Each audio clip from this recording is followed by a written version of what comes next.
Evening, नमस्कार and hello उन सभी सीयूटी एस्पिरेंट्स के लिए जो हाल फिलहाल में एंट्रेंस एग्जाम में अपीयर होने जा रहे हैं।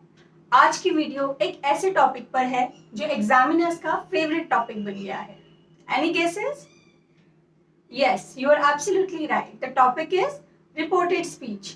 चाहे आप किसी भी गवर्नमेंट एग्जाम के लिए जाए, चाहे वो टीचिंग एग्जाम्स हो, चाहे वो ट्रिपल एसबी के एग्जाम्स हो जिसकी वैकेंसीज अभी आने वाली हैं, हर एग्जाम में एग्जामिनर्स का फेवरेट टॉपिक लैंग्वेज पेपर्स के लिए होता है रिपोर्टेड स्पीच।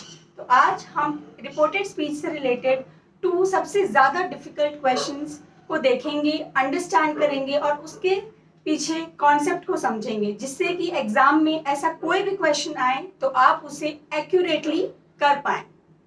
लेकिन उससे पहले इस चैनल को सब्सक्राइब जरूर करें ताकि कोई भी नई वीडियो एग्जाम से पहले आपसे मिस ना हो जाए। Let's start now. So the first question is, Rani said, I shall write a letter. Now, ये डायरेक्ट स्पीच में है और आपको इसे इनडायरेक्ट स्पीच में चेंज करना है। देखते हैं सही आंसर क्या होगा। कई सारी ग्रामर बुक्स में शैल को चेंज करने के लिए एक रूल दिया होता है और बच्चे ब्लाइंडली शैल को शुड में चेंज करके सेकंड वाला ऑप्शन मार्क करते हैं, but actually this is the wrong answer. The correct answer is the third option. Rani said that she would write a book. जैसा कि आप देख सकते हैं, shall को यहाँ पर चेंज किया गया है would में, should में नहीं। ऐसा क्यों किया गया है? There is a rule and a concept behind this. So the rule is, जब रिपोर्टेड स्पीच का स्पीकर और रिपोर्टर सेम हो, यानी कि जो भी स्पीच, जो भी सेंटेंस आपके क्वेश्चन में है, उसका स्पीकर और उसको रिपोर्ट करने वाला, बताने वाला अगर सेम इंसान होगा तो शैल उस केस में वुड में चेंज होता है, शुड में नहीं। Let's see how. इस क्वेश्चन में रानी जो है वो इस स्पीच का स्पीकर नहीं है, क्या है? रिपोर्टर। हम रिपोर्टर उसे कहते हैं जो कि किसी और के वर्ड्स को रिपोर्ट करता है, यानी कि बताता है, जबकि इसका असली speaker is I. Inverted commas के अंदर जो प्रोनाउन यूज किया जाता है उससे आप पता कर सकते हैं कि इसका स्पीकर रिपोर्टर है या नहीं। जैसा कि आप इस क्वेश्चन में देख सकते हैं, क्योंकि स्पीकर आई है, that is why reporter and speaker is the one person, which is Rani. That's why shall changes into would. Let's look at the second question. Rahul said, Mohan, why are you crying? So the correct answer is, asked Mohan why he was crying. The second option is the correct answer.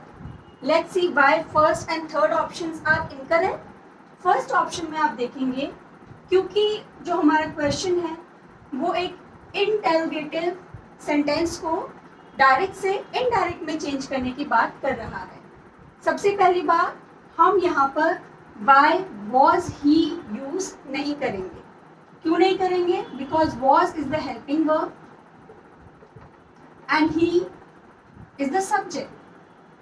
जब भी आप helping verb subject से पहले use करेंगे तो वो एक interrogative sentence माना जाएगा, वो एक क्वेश्चन माना जाएगा।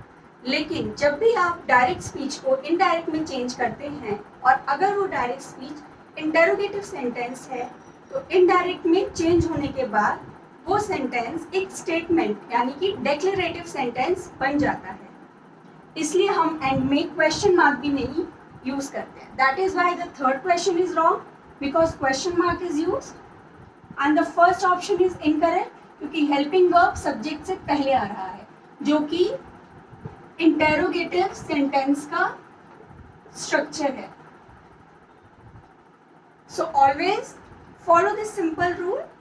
Whenever you are changing interrogative sentence from direct to indirect speech, आपको सिर्फ उसमें यूज हुआ हेल्पिंग वर्ब सब्जेक्ट के साथ इंटरचेंज करना है और क्वेश्चन मार्क को हटा देना है, and your answer is ready. To summarize, always remember that when the speaker and the reporter of the direct speech is one person, shall changes into would and not into should. And in the second question, what we learned today is that whenever we change interrogative sentences from direct to indirect speech, it will change into statement or declarative sentence. That is all for today. Thank you. But something more important and more useful is coming. Do subscribe to the channel for a follow-up video on a mock test prepared on the latest questions that have been asked in the previous exams.